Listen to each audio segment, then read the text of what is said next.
जी, बिस्मिल्लाहिर्रहमानिर्रहीम। अस्सलाम वालेकुम। इकोनॉमिक पॉलिसी ऑब्जेक्टिव्स, ये this is the first question. तो इकोनॉमिक पॉलिसी ऑब्जेक्टिव्स पे बात करते हैं, लेकिन एक चीज़ जो इम्पॉर्टेंट है वो ये है कि जो इकोनॉमिक पॉलिसीज़ होती हैं वो तो बेशुमार होती हैं, लेकिन उनमें से दो इम्पॉर्टेंट जो पॉलिसीज़ हैं वो हैं मॉनेटरी पॉलिसी और फिस्कल पॉलिसी। मॉनेटरी पॉलिसी और फिस्कल पॉलिसी के जो ऑब्जेक्टिव होते हैं वो यही हैं जो इकोनॉमिक पॉलिसी के ऑब्जेक्टिव यहाँ पे लिखे हुए हैं। क्योंकि मॉनेटरी पॉलिसी हो या फिस्कल पॉलिसी हो, नॉर्मली उनके जो ऑब्जेक्टिव्स होते हैं वो सेम होते हैं। जैसे फॉर एग्जांपल, ये बात तो हम पहले डिस्कस कर चुके हुए हैं कि इकोनॉमिक पॉलिसीज़ में दो इम्पॉर्टेंट पॉलिसीज़ जो हैं, एक यानी इकोनॉमिक पॉलिसीज़ में दो इम्पॉर्टेंट पॉलिसीज़, एक फिस्कल पॉलिसी और दूसरी जो है वो मॉनेटरी पॉलिसी। ये दो इम्पॉर्टेंट पॉलिसीज़ हैं जो कि आपको बहुत ज़रूरी हैं पढ़ना। ये जो पॉलिसी है ये गवर्नमेंट की पॉलिसी होती है। इसको हम बजट भी बोलते हैं या इसको हम बजटरी पॉलिसी भी बोलते हैं, बजट या बजटरी पॉलिसी। और इसको ये जो दूसरी पॉलिसी है ये मॉनेटरी पॉलिसी है, इसका ताल्लुक सेंट्रल बैंक से होता है। ये आपके सेंट्रल बैंक की पॉलिसी होती है, सेंट्रल बैंक्स पॉलिसी। इस पे मैंने पहले भी समझाया होगा आपको। तो इसका मतलब ये है कि अब ये दोनों क्या है, ये इकोनॉमिक पॉलिसीज़ हैं। अब कोई भी इकोनॉमिक पॉलिसीज़ हों, उनका कोई ना कोई ऑब्जेक्टिव तो होगा। और पॉलिसी का मकसद क्या होता है?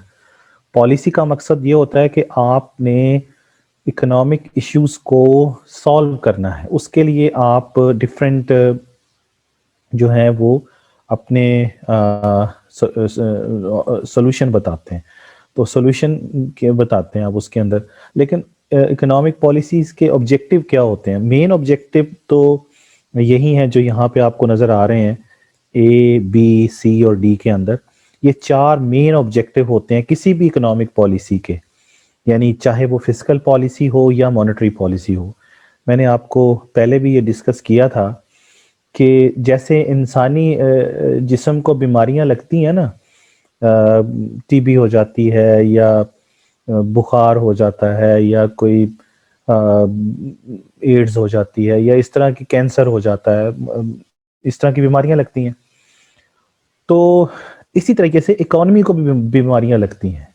जब इकोनॉमी को बीमारियां लगती हैं तो उन बीमारियों में एक बीमारी है बेरोजगारी, यानी अनएम्प्लॉयमेंट है, और पॉवर्टी है यानी गुर्बत है, इन्फ्लेशन एक बीमारी है, महंगाई का हो जाना, तो वो हो जाती है।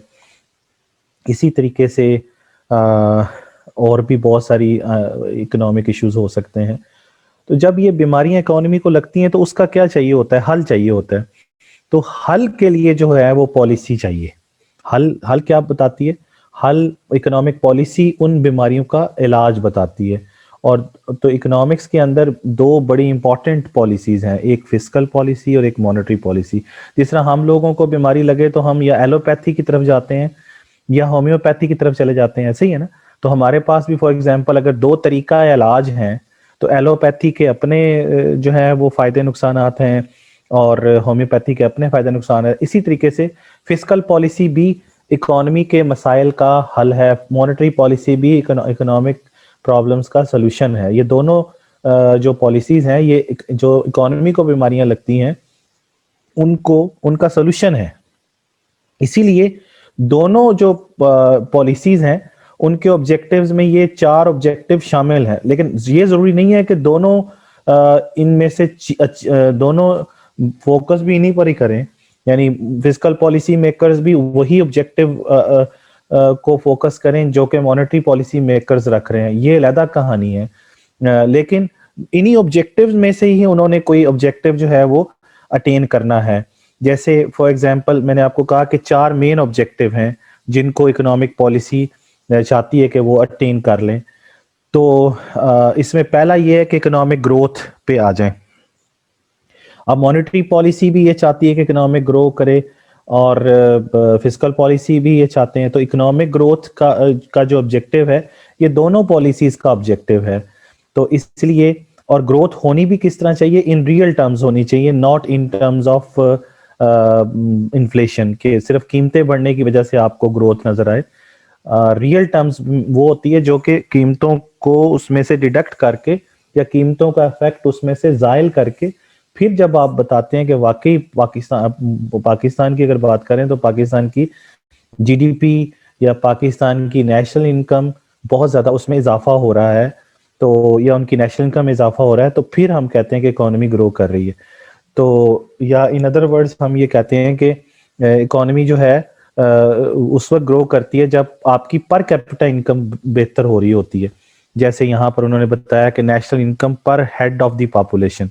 तो नेशनल इनकम पर हेड ऑफ द पॉपुलेशन का मतलब ये है कि आप नेशनल इनकम को टोटल पॉपुलेशन पे डिवाइड कर देते हैं। तो जब आप टोटल पॉपुलेशन पे डिवाइड करते हैं तो इसे बोलते हैं पीसीआई। पीसीआई कहते हैं पर कैपिटा इनकम। पर कैपिटा इनकम मींस पर पर्सन इनकम, ठीक है ना। जैसे पूछते हैं पाकिस्तान की, जिसे उर्दू में कहते हैं फी का आमदनी, तो पर कैपिटा इनकम का फार्मूला समझ आ गया। नेशनल इनकम को टोटल पॉपुलेशन पे आपने क्या करना है, डिवाइड कर देना है। तो और अगर और ये पर कैपिटा इनकम एक इंडिकेटर है जो ये बताता है कि इकोनॉमी ग्रो कर रही है कि नहीं कर रही। मतलब कि अगर अगर पर कैपिटा इनकम बढ़ेगी, पर कैपिटा इनकम बढ़ेगी, तो इसका मतलब है कि इकोनॉमिक ग्रोथ हो रही है। इकोनॉमिक ग्रोथ जो है उसमें इजाफा हो रहा है। इकोनॉमिक ईजी का मतलब इकोनॉमिक ग्रोथ है, तो इकोनॉमिक ग्रोथ में इजाफा हो रहा है। यानी per capita income is an indicator to measure the economic growth. तो पर कैपिटा इनकम फाइंड कैसे करते हैं, नेशनल इनकम को पॉपुलेशन पे डिवाइड कर देते हैं। जैसे मैं आपको ये इसको इधर यहाँ पे समझा भी देता हूँ कि पर कैपिटा इनकम, तो ये है पर कैपिटा इनकम, कैपिटल नहीं कैपिटा है ये। तो पर का मतलब वन है और कैपिटा का मतलब है पर्सन, ठीक है ना जी। तो ये 1% इनकम, और ये 1% इनकम मीन्स के एक पर्सन के पास कितनी आई। तो ये इसका फार्मूला ये होता है कि नेशनल इनकम को आप डिवाइड कर देते हैं टोटल पॉपुलेशन के साथ, तो आपके पास, इसको हम एवरेज इनकम भी बोलते हैं, एवरेज इनकम। और अगर इकोनॉमिक पॉलिसी मेकर्स जो हैं वो ये कहते हैं कि उनका ऑब्जेक्टिव क्या है कि इकोनॉमिक ग्रोथ हो, वो क्या कहते हैं कि इकोनॉमिक क्या हो, ग्रोथ हो। तो इकोनॉमिक ग्रोथ मेजर कैसे होगी कि इकोनॉमी ग्रो कर रही है कि नहीं कर रही। उसके लिए उन्हें क्या करना पड़ेगा, उसके लिए उनको या तो नेशनल इनकम को देखना पड़ेगा, या फिर उनको पर कैपिटा इनकम को देखना पड़ेगा, या उनको जीएनपी को देखना पड़ेगा, या उनको जीडीपी को देखना पड़ेगा। किसी एक को तो बेस बनाएंगे ना, किसी किसी को तो बेस बनाएंगे। और अगर वो कहते हैं कि इनमें से कोई बढ़ जाता है, ये बढ़ जाता है, ये बढ़ जाता है, जीएनपी बढ़ जाती है, तो इसका मतलब ये है कि इकोनॉमिक ग्रोथ बढ़ हो रही है, इकोनॉमी ग्रो कर रही है। तो बहरहाल ये चीजें आप लोगों को मैंने पढ़ाई हुई हैं, जीएनपी भी, जीडीपी भी, नेशनल इनकम भी। पीसीआई मैंने आज बता दिया आपको कि नेशनल इनकम को पॉपुलेशन पे डिवाइड कर देता है।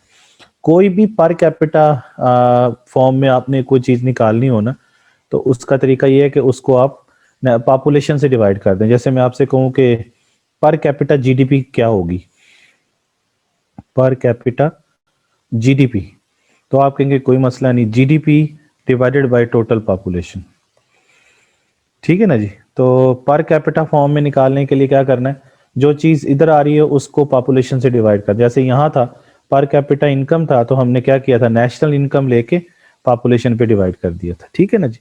और ये सारे इंडिकेटर्स हैं जिससे एक ग्रोथ को मेजर किया जाता है। इनसे आप ग्रोथ को क्या करते हैं, मेजर करते हैं। तो बहरहाल क्वेश्चन ये था कि अगर जो पॉलिसी मेकर्स हैं उन्होंने उनके क्या ऑब्जेक्टिव हो सकते हैं, ऑब्जेक्टिव्स पे बात कर रहे हैं। तो वो पॉलिसी मेकर्स यानी ये इकोनॉमिक पॉलिसी मेकर्स, इन दोनों को, फिस्कल पॉलिसी मेकर्स हों या मॉनेटरी पॉलिसी मेकर्स हों, उनको हम इन दोनों को हम क्या बोलते हैं, इन दोनों को हम पॉलिसी मेकर्स बोलते हैं, और इन दोनों को हम इकोनॉमिक पॉलिसी बोलते हैं। तो ये दोनों क्या बन जाएंगी, इकोनॉमिक। इसका मतलब ये नहीं कि इसके अलावा इकोनॉमिक पॉलिसीज और होती नहीं है, लेकिन ये दो इंपॉर्टेंट इकोनॉमिक पॉलिसीज हैं जो बहुत ही ज्यादा कंसिडरेबल हैं। तो इसके लिए अब ये दोनों पॉलिसीज के ऑब्जेक्टिव्स में पहला ऑब्जेक्टिव ये है कि इकोनॉमी ग्रो करे। इसका मतलब फिस्कल पॉलिसी मेकर भी ये चाहते हैं कि इकोनॉमी ग्रो करे, और मॉनेटरी पॉलिसी मेकर्स भी ये चाहते हैं कि इकोनॉमी ग्रो करे। ठीक हो गया? अच्छा, लेकिन ग्रो करने के लिए जाहिर सी बात है उनको इकोनॉमिक ग्रोथ को मेजर करना पड़ेगा। उसके लिए मैंने आपको बताया कि वो क्या करते हैं, वो चेक करते हैं कि ग्रोथ जो है क्या नेशनल इनकम में ग्रोथ हो रही है या नेशनल इनकम पर हेड ऑफ पॉपुलेशन हो रही है। नेशनल इनकम पर head of population means PCI. PCI मैंने अभी आपको फार्मूला बताया कैसे कैलकुलेट करते हैं। और ग्रोथ जो है वो रियल टर्म्स में होनी चाहिए, ना कि कीमतों की वजह से हो रही हो। यानी आपको पता चले कि आपकी जो नेशनल इनकम की वैल्यू है वो 1 लाख है, फॉर एग्जाम्पल 1 लाख रुपया है, लेकिन उसमें से कीमतों का अगर इफेक्ट ज्यादा डाल देंगे तो वो और ज्यादा बढ़ जाएगी। तो इसलिए कीमतों को माइनस करके फिर देखना है कि रियल टर्म्स में वाकई इकोनॉमी ग्रो कर रही है कि नहीं कर रही। तो पहला ऑब्जेक्टिव ये है। दूसरा ऑब्जेक्टिव ये है कि प्राइस इन्फ्लेशन को कंट्रोल करना। यानी दोनों पॉलिसीज का ये ऑब्जेक्टिव है, चाहे वो फिस्कल पॉलिसी हो या मॉनेटरी पॉलिसी हो, दोनों का ये ऑब्जेक्टिव है कि कीमतों को कंट्रोल किया जाए। तो ये जाहिर सी बात है कि ये ऑब्जेक्टिव है, तो ये कंट्रोल करेंगे भी। उसके लिए पॉलिसी, मॉनेटरी पॉलिसी के अपने टूल्स हैं या उनके अपने जो है वो इंस्ट्रूमेंट्स हैं जिनसे वो उसको वो कंट्रोल करते हैं या इन ऑब्जेक्टिव को अटेन करते हैं। इस तरह फिस्कल पॉलिसी मेकर्स और मॉनेटरी पॉलिसी मेकर्स दोनों के अपने अपने टूल्स और इंस्ट्रूमेंट्स हैं जिनके जरिए वो इन ऑब्जेक्टिव्स को अटेन करते हैं, ये जो चारों ऑब्जेक्टिव्स हैं। ठीक है जी? तो ये दूसरा ऑब्जेक्टिव हो गया। तीसरा ऑब्जेक्टिव ये है कि इकोनॉमी जो है वो क्या हो, इकोनॉमी में फुल एम्प्लॉयमेंट को अचीव करना। तो फुल एम्प्लॉयमेंट को अचीव करना ये ऑब्जेक्टिव है इकोनॉमिक पॉलिसी का। यानी economic policy means fiscal policy का भी और मॉनेटरी पॉलिसी का भी। और फुल एम्प्लॉयमेंट कहते किसे हैं? फुल एम्प्लॉयमेंट का मतलब ये नहीं है कि तमाम लोगों को जॉब मिल जाए, ये जरा ज़हन में रखें। तो वैसे आम बंदों से पूछेंगे तो वो यही समझेंगे कि फुल एम्प्लॉयमेंट का मतलब है कि सब लोगों को जो है वो जॉब मिल गई है, ऐसा नहीं है। तो